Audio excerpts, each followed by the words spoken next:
Pero yung work ba, kailan siya nagiging tiring para sa atin? Like, naisip ko lang. Siguro, naging tiring yung work pag, kumbaga, feel mo na parang wala ka masyadong nakukuhang resulta.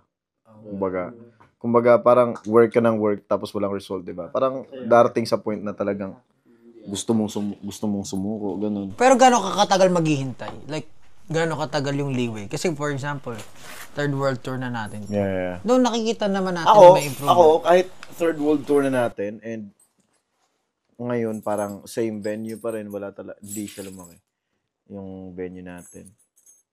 Pero ngayon kasi parang parang sobrang laki ng paniniwala ko na Mayroong possible mangyari. May possible na mangyari sa tour na to. Sobrang, yun yung kinakapitan ko ngayon eh. Parang may feeling na yun. Kasi, hindi mo mapaliwanag. Parang, yun yung nakikita ko sa isip ko na pag nabigyan lang talaga kami ng pagkakataon dito na makapag-perform dito, talagang ang nasa isip, wawasakin ko talaga yung stage na yan, sinasabi. Hindi na makapag-perform yung susunod. Legit, diba? Alam mo yung ganun? Alam mo yung nakapag tayo, nag-Hito Awards tayo? Ayo. Talagang iba yung energy nun. malalagutan ako ng hininga as in. Sabi ko, Grabe yun. Hindi, pero totoo, di ba? Parang, grabe to hindi naman sa dinadaya natin. Kumbaga, syempre, every time we perform on stage, like for example, Bicol Loco, binigay naman natin din yung best natin.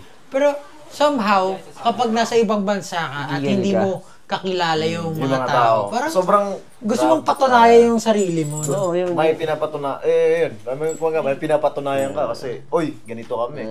Kumbaga, papakita ko sa iyo kung like what we're made of. Ganito kaming klase ng artist. Parang yun nga.